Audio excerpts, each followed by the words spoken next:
Hello there, everyone, and welcome to another episode of Flight Box. My name is Ray. Thank you so much for joining me. Yes, this is out of character as far as the schedule is concerned because I had some catching up that I had to do. I was out for a week or so, so I was behind on Peacemaker episodes, and I finally got caught up on episodes 4 and 5. So that's what I'm talking about tonight in this particular episode because we got to talk about it.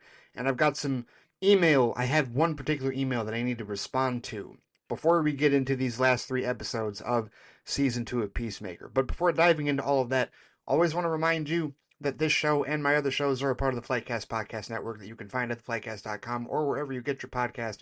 Whether it's Apple Podcast, whether it is the Flitecast YouTube channel, whether it is Pandora or Spotify, you can find the Flitecast. Usually the main show on Tuesdays is in the place of this one, normally. And then on Thursdays is usually when Flightbox airs. It's been a little different because of the Peacemaker schedule in terms of when it gets released, because those episodes have been popping up Thursday evening, which means I can't watch the show and record an episode reaction on Thursday. I have to wait until a couple of days later on Saturday to post my thoughts on the most recent Peacemaker episode. Saturdays is usually reserved for flight review or any other extra stuff, and also Flite Chat, the listener feedback show. That's on the weekends, usually on Sundays as well.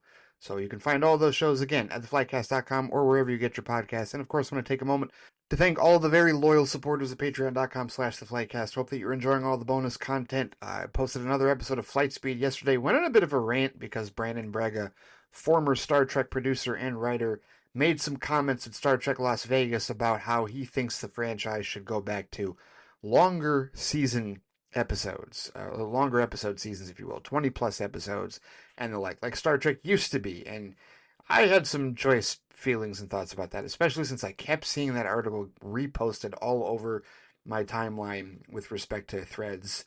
You know, everyone talking about, oh, I agree, oh, this and that. No, I don't agree. And I got into a bit of a ranty mode about why I don't agree about shows having 20 plus episodes, because I think those days are over and they're not needed. And I have a whole host of other reasons why I get into that rant on the way home. Plus, talking a little bit about the Disney stuff, some of the controversy going on recently as well. So that's in this most recent episode of Flight Speed that you can find at patreon.com/theflightcast. I also talked about Batman Day recently on an episode of Saturday Soliloquy, which is a new show that I do when there is no Friday flight, which is the normal show that I do on Fridays for Patreon.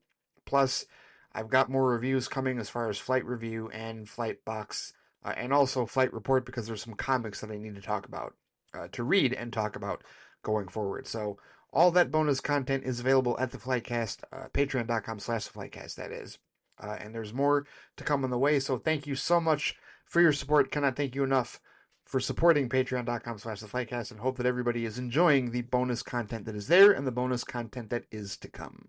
So this particular Flightbox episode is going to be a little shorter because I want to really just dive into the last 2 episodes of Peacemaker, because we're supposed to be getting the big stuff. Like the big guns are supposed to break out here in episodes 6, 7, and 8. The episodes that James Gunn did not release to the reviewers, the ones that he said he was keeping close to the chest because there's a lot of twists and turns and a lot of cameos and whatnot to expect. He's really hyped it up, and I think we're all in a position where we're just hoping that he isn't overselling it and that this show really does stick the landing, if you will, with respect to season 2 of Peacemaker. But I did have some thoughts. The other reason why this episode isn't going to be terribly long is because there wasn't a whole lot that really happened, to be honest with you, with respect to episodes 4 and 5 of Peacemaker. And I saw some people talk about this on social media, on threads and whatnot. People saying, okay, it's been 4 or 5 episodes. Can we pick up the pace here? Can something happen? Can we get something going? And I think there's a couple of reactions to that. First, I get it. I do understand that up to this point, especially with the last 2 episodes, it has been something of slow goings, if you will. Like episode 4 was only like 39 minutes long, and I think episode 5 was only 46 minutes long. And there wasn't a ton of action, right? Need I say Door is really just simply, okay, he's back at home and Argus is trying to capture him, and it's all about him escaping and trying to figure out exactly what his next move is going to be, because this is the point where he's really contemplating whether or not he's going to go back to the other dimension and live out another life there. But he feels like he needs to be certain of a couple of things on this side, right? He pours his heart out to Adebayo and confides in her again and gets her advice, if you will. And of course she's all like, no, don't do it, you got to stay here, you got to face your issues. head on. You can't just run from your problems and whatnot. The sounding board in that regard, right? And so, but he's got to figure out exactly where he sits with the Harcourt in this particular universe and the Prime Earth, if you will, for lack of a better way to put it. And so that's what he decides he's going to do after he already escapes an Argus attempt to bust in. And this is also when we find out that Augie obviously didn't build the room with the all the portals and whatnot. It was stolen from an alien that he apparently shot in the woods because he's a racist piece of shit, a backwoods piece of shit in that regard. And he brought the kids with him, shot the alien dead, and stole the device that apparently places all of the rooms, all the dimensional doors somewhere in that regard, right? And so he's had that. Chris has had that this whole time. And so when this episode ends, it's like, okay, he's gonna go meet up with Harcourt and finally, like, put everything on the card, put all his cards on the table, and be like, okay, did you feel anything for me? Yes or no? And her answer is going to determine what his next course of action is. And of course, in the middle of this, you got Rick Flag Sr., who is just all manner of vengeful asshole. And on one hand, it's understandable, but on the other hand, it's like, dude, chill. You are absolutely this is way too close to you. You are way too emotional. You're supposed to be the head of Argus, and you're not really acting any better than Amanda Waller at this point, right? And you're supposed to be better than Amanda Waller, but you were not. And he basically goes to Harcourt and offers her a way back into Argus, a way back into working for the government by saying, "You got to give us Peacemaker. You give us Peacemaker, and we'll get you off this blacklist that Waller put you on." And so we've seen how much she's been struggling. I mean, she's still getting into fights. She's still picking fights with people at bars, and coming home with a bloody mouth and just, like she's still very self-destructive. And so you're left to question at the end of episode 4, okay, what is that? What exactly is her motivation? Does she really want to help Peacemaker? Does she really want to help Chris figure out what's going on with him? Or is she just intent on getting back in the good graces of Argus and the intelligence community so she can do her job again in that regard and fill that void that she has in her life? And no one that is part of the 11th Street Kids has wanted her job more than she has. So that's the kind of the cliff that you're hanging off of a little bit after the end of episode 4. And then when you get to episode 5, back to the suture, there's a clever bit here, and I think the guys over at Vodka Stream were talking about this the other night when I was on the show.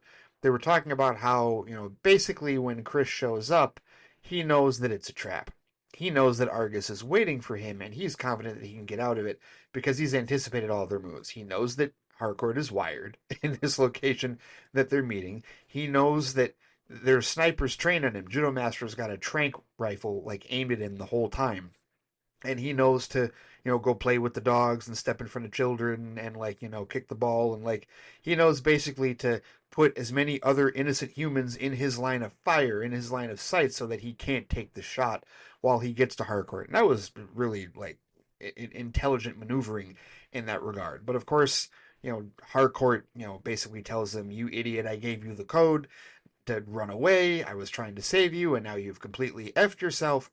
No, absolutely not. I would not want anything to do with you. This is ridiculous. You're now completely trapped. You're not going to be able to get out of this. Your ego is way too big." And of course, they try to accost him.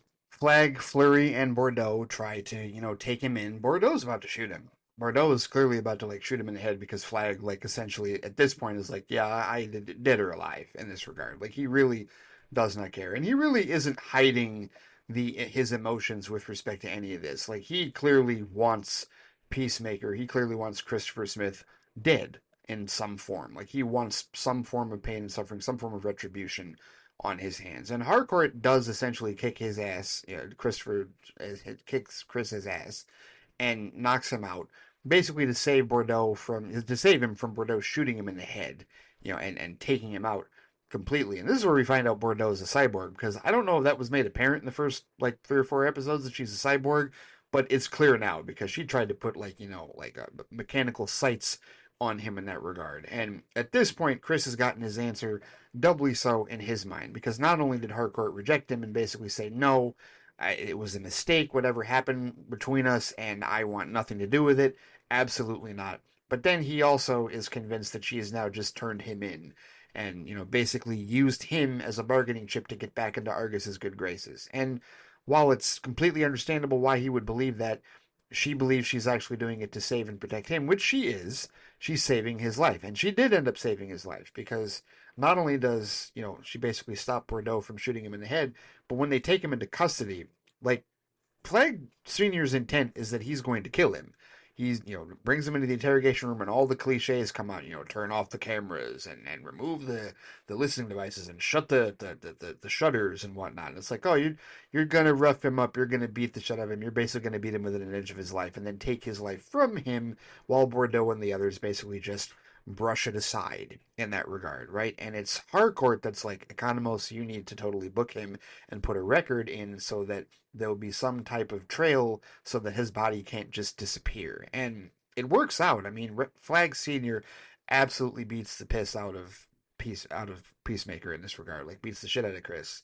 Leaves him bruised, broken, and bleeding, essentially, right? Like, in real bad shape, because Chris won't fight back. Chris at this point is just like, I'm done. I'm not fighting back. Go ahead, tear me a new one. And we've already seen, those of us that have watched Peacemaker through season 1 up to this point, we've already seen the remorse that he's been going through as a result of being, the murderer of Rick Flag Jr. So we know that his feelings and thoughts are genuine with respect to that. The remorse that he feels for that is genuine. So we're looking at it like, okay, dude, Waller, he was under orders from her anyway, and he was in a conflicted place. I mean, no, it wasn't. It was a horrible thing for him to do, but you know, this retribution that you're seeking is really like unwarranted and it's unhinged. And who else are you going to put at risk? Because you're using the might and force of Argus's powers to be able to do this and just get vengeance on your son's killer. And you can see both sides of it. Like, you can see both, like Flag Senior side of it, and you can see Chris's side of it. But by the same token, it's like, okay, no, you're crossing a line here. And so when he gets booked, like, Argus has to let him go because they can't disappear him into the system now. Even though Bordeaux essentially tells Flag, I'm loyal. I know that you're taking this too close to the chest, but I admire you, and like, she's attracted to him, out of her some sense of loyalty to the organization or whatever. And so there's a thing going with them. But there's an interesting dynamic that is at play here, and you don't really start to see it until the tail end, like the second half, tail end of this episode. Is the character that I was most annoyed with, that I've been most annoyed with throughout this show, is Flurry. Tim Meadows' character. I haven't really cared for him. His humor has not hit well with me at all, and I realize I'm on an island with that because people who do enjoy this season of the show really find him hilarious. I don't really find him hilarious, but there was a moment where, after Economos filed that report, like booked Chris. Basically, not basically, he totally said that was good that you did that. That was the right thing to do. Because at the end of the day, he's not about all this vengeance bullshit. He's not in it. He's not working for Argus to play into Flag Senior's personal vendetta. He wants to do the right thing. He actually wants to save the world and prevent another incident like what happened in Metropolis with Lex Luthor. So that was the one time where, like, when Flurry gave him that nod, and I was like, oh, okay, all right, Flurry, here comes a change in his arc. Here comes a turn. He's been an annoying POS up to this point, but now we'll see where he goes with respect to whose side he's on going forward for the rest of this particular season. And so they let Chris go. And this is the point where he's like, Adebayo, just drop me off at the cabin, because he's moved the dimensional doors to this cabin out in the woods, right? And Judo Master, of course, is tailing them, so of course he finds the location of this. And at this point, not only is Adebayo there, but so is Vigilante, right? And that friend dynamic is there. But he just wants to be left alone to his own devices. And I thought it was interesting that Adebayo left him there, knowing full well that he very well could have chosen to do what he did, which was to go into the dimensional doors and finally commit himself to the other universe once and for all, where his dad and his brother are alive and he's a hero and everything is seemingly perfect for him in his all-white universe. I'll talk a little bit more about that later when I respond to the email in question that I was talking about earlier. But they leave him there, and of course, Argus converges on that, but he does like the big final move where he basically closes the portal behind him using the alien device, and leaves a note and says, listen, I ruined everybody's lives. I'm sorry. This is not the world for me. And James Gunn put it pretty eloquently in the after show for this particular episode, where he talked about how Peacemaker, the way that Chris sees this, is that it was really just a mistake. Like he and the other Chris got switched, and he's supposed to be in that other universe, and the bad Chris that he accidentally killed in self-defense in episode one was supposed to be in what he thinks is the bad universe, the present universe that we're in, with all the pain and suffering that he's gone through emotionally. And he's in a very vulnerable place. And another thing that James Gunn said that I really agree with is that he said that season one of the show was really about Peacemaker, and season two is really more about Christopher Smith. And that's why these first five episodes have gone the way that they have. Because it really has been about Christopher Smith. It's not that he hasn't been Peacemaker. It's not that he hasn't worn the helmet. It's not that he hasn't put the suit on. But this is really about his character development outside of the mask as a person, the emotional confliction that he is through, and the emotional confliction that the rest of the 11th Street kids are also going through at a very difficult juncture in all of their lives. They're all going through some shit. They're all vulnerable and they're all in a really not good place. They're all in worse places now than they were in season 1. Everybody that's left in that regard. So it's a case where, all right, what are they going to do going forward? Well, he knows what he's going to do. He's going to escape. He's going to run to the other universe and he's going to live. And he and Eagly are going to live that life there. And I've gotten to this point, I've gotten this far without mentioning the Eagle Hunter. What is it? Red Saint Cloud or whatever. What is his name? I'm trying to remember. Red Saint Wild. That's right. Michael Rooker's character. I like Michael Rooker. I do. Like, as an actor, he plays like redneck racist incredibly well, even though he's, not like that in real life. And he and Robert Patrick are really good at that, right? Like he's good at playing those types of horrible antagonists and whatnot. And of course, people love him as Yondu in the Guardians of the Galaxy films. Yes, definitely, right? And he's a James Gunn staple for sure. And James Gunn apparently has come out and said that even though like he played this Red Saint Wild card or Red Saint Wild character in Emergency because I guess they shot everything with another actor and it didn't work out and he was pressed for it and they had to reshoot it with him in that regard. So they did that.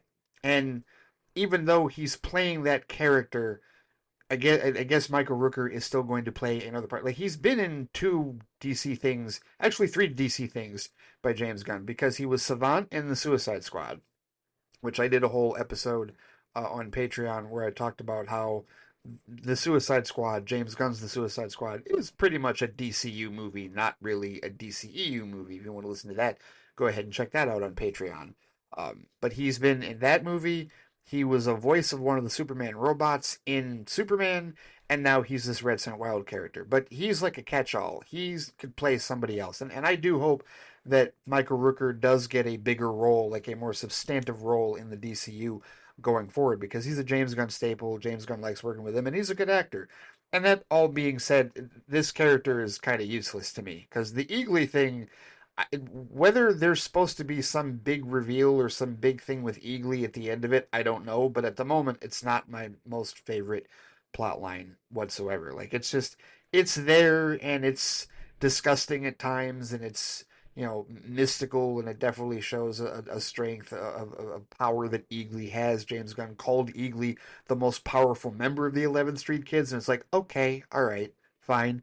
Whatever this turns out to be, cool, but I really don't care for this Red Saint Wild stuff. And it is seemingly over because he tried hunting Eagly. He went through all of his cultural appropriated tribalist stuff and whatnot to try and hunt him. He thinks he took him down, but Eagly really just got his group of other eagles, to come claw the dude into pieces and whatnot. So that should be the end of Red Say Wow, but you never know. We didn't see a body. Maybe he'll pop up in these last three episodes. I don't know.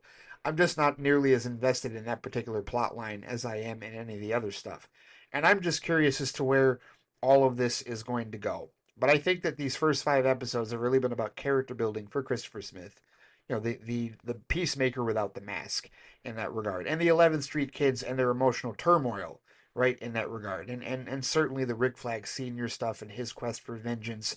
Like that's why when Gunn says that this really isn't a superhero show, I agree. It really isn't a superhero show, and it doesn't need to be a superhero show. It's not like Peacemaker has superpowers, and there's visual effects and there's some superhero stuff in here, but this isn't like Superman or Supergirl Lanterns, which we're going to see, early next year, and that type of thing, or Clayface even. Like, it's nothing like that. It's a very different type of show, a much more down to earth human show, if you will, in terms of human emotions and reactions and what's going on with this group of characters, with this group of friends, and how they are going through life and how they're adjusting to life in the DCU in this regard. So I'm not mad. I'm not upset. I'm not bored. I'm not like, okay, come on, pick up the pace here. But I get why people feel that way. I get why people think that these first 5 episodes kind of just, all right, some interesting stuff was happening at times, but let's pick up the pace here and see what's going on in these last 3 episodes. And I do think part of that also is the fault of Gunn's marketing. Like when he told us in like definitively, yeah, I didn't let them see the last 3 episodes. I'm keeping those close to the vest because I really don't want those spoiled. It's like, okay, dude, you're writing a check. You're writing a big check, and don't get me wrong, you cash your checks very well. Going back to his Marvel work, right? The Guardians of the Galaxy trilogy, successful. However, I feel about the second film, I love the first and third films, and the trilogy as a whole is looked at as arguably the best trilogy in the Marvel Cinematic Universe. I say arguably because somebody will bring up Iron Man, but then they'll have to bring up how much they disliked Iron Man 3, which I disagree. I really like Iron Man 3. Somebody will bring up Captain America, and then I'll have to remind them that not only is it no longer a trilogy, it's a quadrilogy, but really it's a trilogy to me because Captain America Civil War is just Avengers 2.5 in that regard, or it's Avengers Civil War in that regard. But nobody will say, well, it's Ant-Man is better or Thor is better. No, I think Guardians of the Galaxy is like the strongest perceived trilogy in the MCU. So that's James Gunn's work. You know, the Suicide Squad, critically acclaimed. People enjoyed it, no matter what it did in the 2021 year of day and date releases. The basically sandbagged its potential performance theatrically in that regard. And Superman, of course, has been very well received. And, the top grossing comic book movie of 2025, regardless of where you think expectations should be, the fact of the matter is it beat out Fantastic Four, Thunderbolts, and Captain America Brave New World at the box office. That is true. That is objectively true. There's no subjectivity with respect to that. So it's not like James Gunn doesn't succeed. He hits more often than he misses from a popularity standpoint. And even Peacemaker Season 1 was critically acclaimed. And so far, these first 5 episodes of Peacemaker Season 2 have been critically acclaimed. But he's building up a lot in these last 3 episodes. And I do think that all of us on some level are probably building our expectations too high with respect to these last 3 episodes. I don't know that it's going to quite be the incredible twist-a-palooza with a ton of cameos that we're expecting. And we do this all the time as fans. Like I brought up not too recently, or not that long ago, I brought up all of our expectations, or a lot of fan expectations, going into Doctor Strange and the Multiverse of Madness. And that movie is one of the more financially successful MCU films. It made $955 million, and it was part of the last really successful year that the MCU had, 2022, where that movie made that much. And then you had Thor: Love and Thunder make 760 million, which still baffles me, but it is what it is. And then Black Panther: Wakanda Forever made 859 million, so that was 2.7 billion dollars that Marvel made at the box office in 2022. But so many people talk about how they don't like Multiverse of Madness because, and I think personally, a lot of it was because they had their hearts set on all these massive cameos and all these great like Easter eggs, right? Coming off of Spider-Man No Way Home. And when that didn't happen, when they didn't see, Tom Cruise as Tony Stark variant, when they didn't get the Illuminati that they wanted. I mean, yes, they finally got John Krasinski as Reed Richards, but when they didn't get everything else that they wanted, and when they basically made Wanda a villain, they rebelled against it. Even though again, it got critically acclaimed, right? The critics still liked it, and it did really well. The audience gravitated toward it. But when I hear people talk about that movie, they don't talk about it in favorable light because of their expectations. And so I think that when it comes to our expectations for the last 3 episodes of Peacemaker Season 2, we do need to temper them. I've said before that I do think we're going to see Superman because the pictures that Daniel Brooks took behind the scenes with David Cornsweet were him in his costume. And I do think still that was on the Peacemaker set. I do think that has happened. My personal hope, my dark horse hope, of Margot Robbie showing up as Harley Quinn. I'm not expecting that. I'm hoping for it. If it doesn't happen, obviously I will be disappointed. However, I will not be, it won't ruin the season for me if it doesn't happen. You know what I mean? Like, I'm not, the season isn't riding on whether or not that occurs. No, I want to see where the story goes. I want to see how this all ends up. I want to see, what comes of this, right? How do the 11th Street kids get Chris back from the other dimension? What does that other dimension become? Like, what are the lessons to be learned here? What type of character growth? What arc do we see close emotionally for the Christopher Smith character by the time the season is over? Where are the 11th Street kids at the end of this season? That's what I'm most interested in. That's what I really want to see happen in these last 3 episodes. So all of the buildup of those first 5 episodes emotionally have led to this, and we're going to find out in the next 2 weeks, right? Starting this Thursday. This Thursday evening is when we're going to find out, when we're going to begin to find out that final chapter of season 2 of Peacemaker as we progress forward in the DCU. And at some point, I think, if I could just find a weekend and maybe binge Creature Commandos, maybe talk about that on Patreon as well, because I guess there's a line in one of these episodes where Flag directly references the events that happened, because he's in, Rick Flag Sr., of course, Frank Grillo's character, is in Creature Commandos, which I still have not watched. Can you believe I still haven't watched it? Yes, of course you can believe I still haven't watched it, because I'm horrible in terms of watching the stuff that I need to watch. And yet I complain so much about there being too much shit to watch. But either way, I would love to just binge through that like on a day, like on a weekend or something before this season of Peacemaker is done, so that I can, by the time this is over, I can be completely caught up and ready to roll for the rest of the DCU, as we move toward Lanterns in the spring, and then Supergirl after that, and Clayface after that, right? So we'll see. But no, these last 2 episodes of Peacemaker season 2 have been solid. I don't dislike them. I like the character development. I like the emotional arcs that they're putting him on, and that they're putting the characters in the 11th Street kids through. But yeah, it's not action packed. It's not action packed at all. We're just going to see exactly how action packed and how crazy and how twisty these last 3 episodes are going to be. And it's going to come down to James Gunn's hype. Did he oversell it? Or did he hit the mark? Or did he undersell it? Now that would be that's the dream scenario, that he undersold everything that we're about to see twisty and turny in these last 3 episodes. I don't think that's the case, but we'll see. We'll see how it goes. I mean, here's hoping. Here's hoping that's the case. But either way, I don't foresee anything necessarily in the last 3 episodes that will just completely say, oh, this was a terrible season. No, I don't think that's going to be the case. I think James Gunn has earned enough of a track record for me to trust that he's going to stick the landing. I just want to see how. I want to see exactly how it goes. But we'll keep it open minded and see exactly where all of this ends up for sure in the next couple of weeks. And so now here comes the email portion of the show, which I usually reserve for Flite Chat, but this is a special situation that I take responsibility for. What happened is one of our most esteemed listeners, one of our most esteemed responders and participants in Flite Chat, Jared Cardos, he sent an email in the most recent Flite Chat, and 3 paragraphs of it were about Peacemaker, specifically episodes 4 and 5. And I skimmed through and tried to ignore as much of it as I could, but to see if there were if he went into detail with things, or if he just skimmed over some stuff. And he didn't quite skim over things. At the time, he said things that I felt were spoilers, so I told him, and I said this on Flite Chat the other day, I'm sorry, I apologize, I'm not caught up, I can't respond to this yet. But now that I have seen episodes 4 and 5, I can respond to it. So now, let's go back to Jared's email and talk about those 3 paragraphs that I didn't read in Flite Chat. So here's what he said. He says, as for episode 4 of Peacemaker, I liked it, but I do think this might be the weaker of episodes so far. I'm not sure if I would call it filler, he says, because a fair amount does happen. From Chris's escape, getting the portal to move to his grandfather's cabin, Chris and Adebayo's talk in the cabin, and Flag Sr. seemingly convincing Harcourt to betray Chris. But those scenes were wrapped around in a lot of shtick, like all the banter in the van and Economos stalling for time. It also doesn't help, he says, that episode 3 ended with Argus setting up a trap for Chris, and episode 4 ends with Argus setting up a trap for Chris.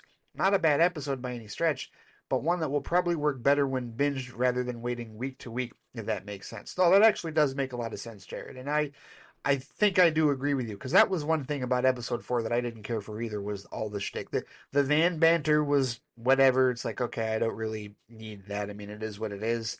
That was funnier than the stalling. The economist stalling was just boring and lazy. And it was just like okay, I get where you're going with on this, but I don't need this. And when Chris told him to stall, I'm like, oh great, this is going to be some lazy, ridiculously socially awkward stalling that Economos is going to be trying to put everybody through, and it's just whatever. Just no. The sooner that ended, the better. So I was glad that it didn't last too long, but it was long enough for me. Right? It wasn't quite the tape joke in Guardians Volume 2 for me, but yeah, I feel you. 4 probably overall might be the weakest episode of the season so far. Yes, I would agree with that.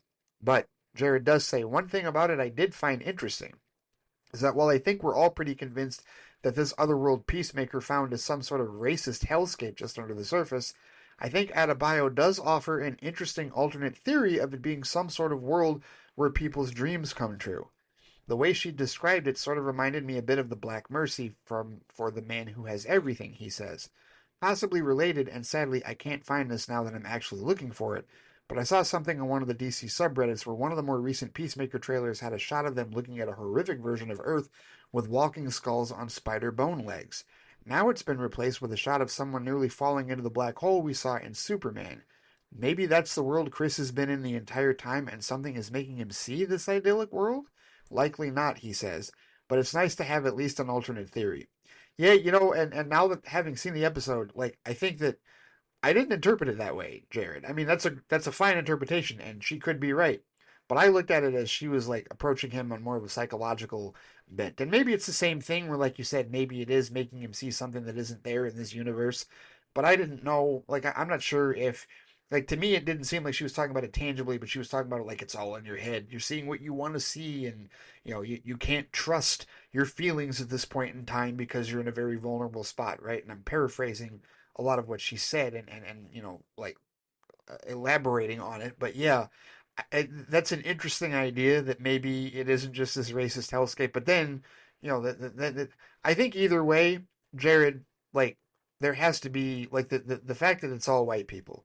Like on some level, either that's going to get answered in the show, or James Gunn is going to get have to answer that question when he gets asked about it after the show is over. Like if there's no resolution of the show, someone's going to ask him about it, and he's going to have to respond to it. I don't think that's a question I don't think he's going to ignore, to be honest with you, because people are then at that point going to be like, well, what the hell? Why was everybody white?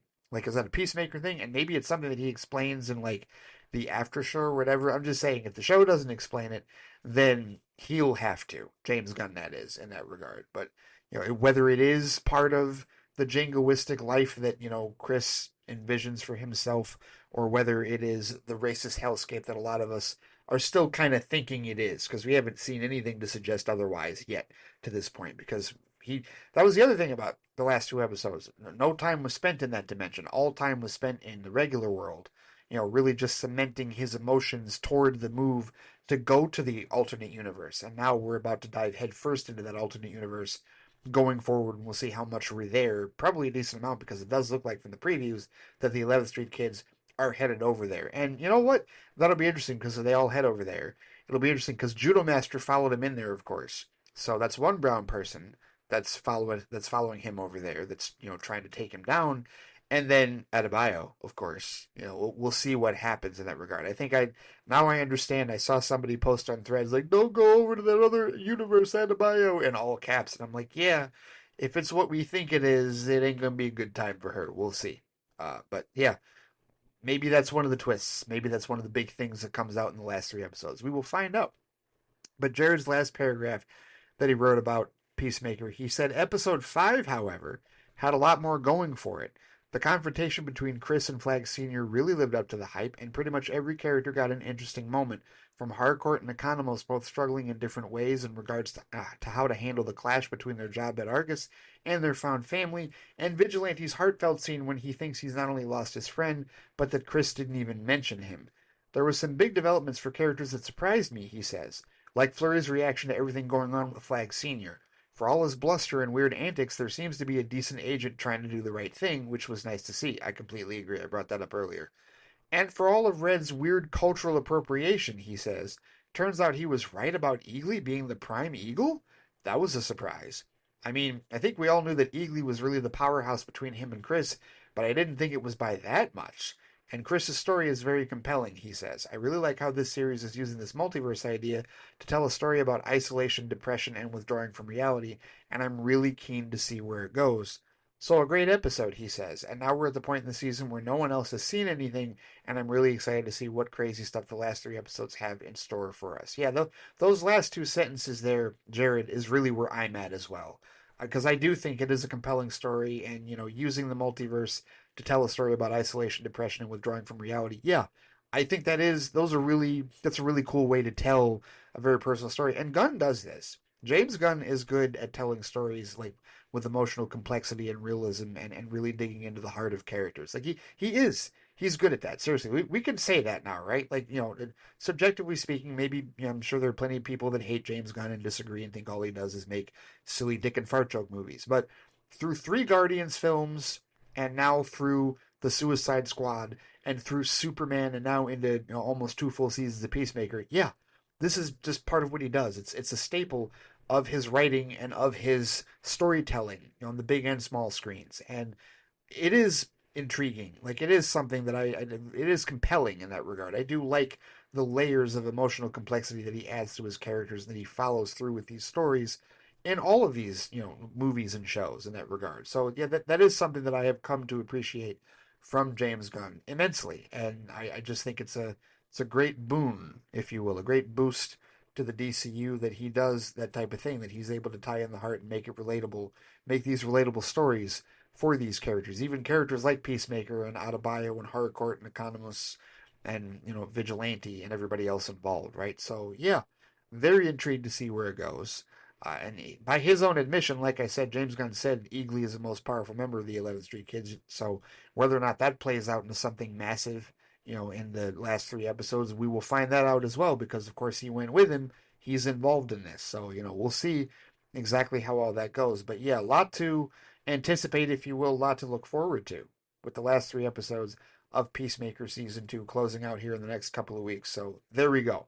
I couldn't say all of this on Sunday.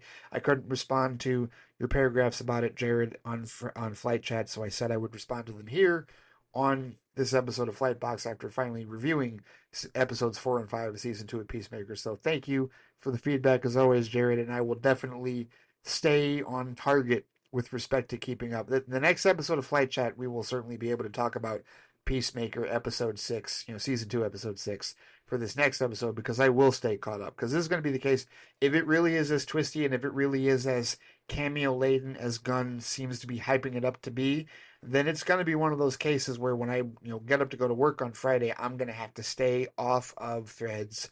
I have to stay off of social media the whole time that I'm at work, and then when I get home, then I will have to watch Peacemaker season 2 episode 6 immediately before getting on any social media whatsoever because if the last three episodes are that big and twisty, then the twists are going to start with that episode, and I don't want to risk getting spoiled in that regard. So yeah, definitely got to stay on top of that and not get behind again, and stay on top for these last three episodes, which will be featured with three more episodes of Flightbox. Each one, talking about episode 6, one about episode 7, and one about the season finale, episode 8, in a couple of weeks. So yeah, looking forward to that as well. But thank you as always for the feedback, Jared.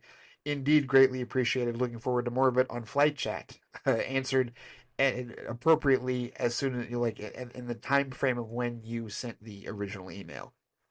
And there you have it for this particular episode of Flightbox. So quicker than normal catch up, I think, or maybe it's around the same length as other Flightbox episodes. But just to catch up on episodes 4 and 5 of Peacemaker, so that we can get ready for this home stretch here, these last three episodes of the show that promise to be twisty and turny and full of cameos and whatnot. From James Gunn's own hype himself. So we get ready for that as we close out the first 5 episodes that were actually reviewed by comicbook.com and many others. Thank you so much for listening to this episode of Flightbox. Thank you so much for supporting the Flightcast and Flightbox. Really appreciate everybody's support listening to this show. If you have any thoughts with respect to these episodes of Peacemaker, if you haven't already sent them in, or if you have any thoughts about episode 6 after it airs this Thursday, after it releases this Thursday on HBO Max, and you want to talk about it on the next episode of Flite Chat, spoilers will be hot. Spoilers, we will be spoiler like filled in that regard. Spoilers will be open game, fair game for episode 6 of season 2 of Peacemaker in the next episode of Flite Chat. If you want to contribute to that discussion and talk about it, you know where to find me on Threads and on Instagram at the Flightcast, on Blue Sky at Flightcast. You can comment on the posting for this particular episode on the Flightcast YouTube page. There's also the Flightcast Facebook page. And, of course, I can be reached by email at ray@theflightcast.com. All right. Take care. Stay safe out there. Have a great rest of the week. And I will see you all next time. Take it easy.